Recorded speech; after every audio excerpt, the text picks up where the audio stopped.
TV channel, paper, পত্রিকা, social media সহ যেখানেই দেখবেন শুধু বিএনপির চাঁদাবাজি চাঁদাবাজি চাঁদাবাজি। 6 বছর যে না খেয়ে রয়েছে আল্লাহ সেই জানে। আমি তো জানি 17 বছর শেখ হাসিনা ওদেরকে দেয়নি, ওরা খেয়েছে। তো তাই বলে তো হবে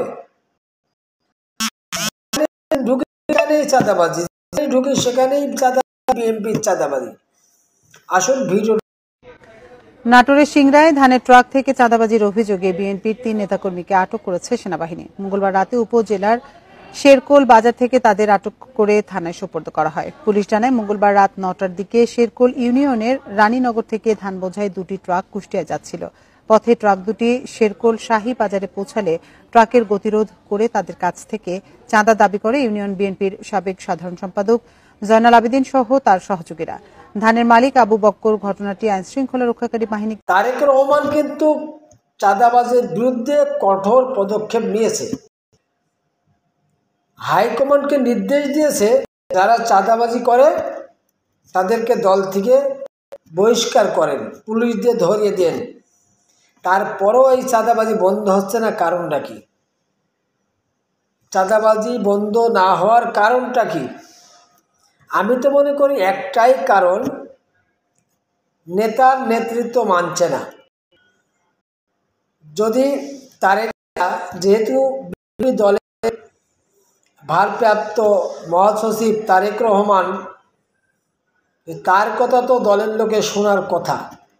তারেক রহমানের কথা দলের নেতাকর্মীদের শোনার কথা, শুনছে না কেন?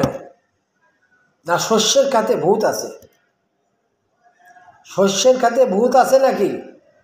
আমার মনে হয় শস্যের খেতেই ভূত রয়েছে। বিএনপির দলের ভিতরেই হাইকমান্ড থেকে চাঁদার নির্দেশ দেওয়া হচ্ছে, চাঁদাবাজি করতে বলা হচ্ছে। এই ধরনের ইঙ্গিত অনেক আছে। বজলুর রহমানের মুখ থেকেও আমরা শুনেছি, মির্জা আব্বাসের মুখ থেকেও আমরা শুনেছি।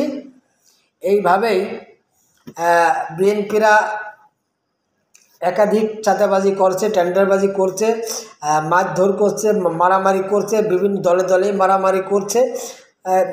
একটা অন্যরকম একটা পরিবেশ বিএনপির ভিতরে তৈরি হয়েছে। এইগুলো ঠিক নাই, কখনোই ঠিক নাই।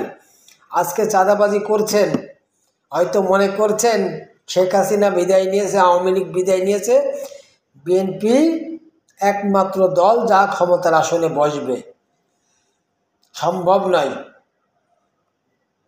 কাকে ক্ষমতায় বসাবে আর কে বসবে একমাত্র জনগণ বুঝবে। আপনার আমার বোঝার কিচ্ছু থাকবে না। একটা কথা মনে রাখবেন, অন্তর্বর্তী সরকারের প্রধান উপদেষ্টা ডক্টর ইউনূস স্যার কিন্তু বলেছে, সর্বোত্তম নির্বাচন হবে এবার। সর্বোত্তম নির্বাচন হবে এবার। ঘাড় ব্যাকা করতে পারবেন না, তেড়া ব্যাকা করতে পারবেন না, ফাজলামি করেন না। দল যদি টিকে রাখতে হয়, চাঁদাবাজি বন্ধ করতে হবে, সন্ত্রাসী বন্ধ করতে হবে। তা না হলে কখনোই জনগণ আপনাদের মেনে নেবে না। জনগণ তো এখনই অলরেডি প্রকাশ করতে শুরু করেছে বিএনপি চাঁদাবাজ। বিভিন্ন মঞ্চ নেতারা ভাষণ দিচ্ছে, সেখানে যেও বলছে চাঁদাবাজ, বিএনপি চাঁদাবাজ। এই বিএনপির কথা আর কেউ শুনবে না। সবাই ভালো থাকবেন।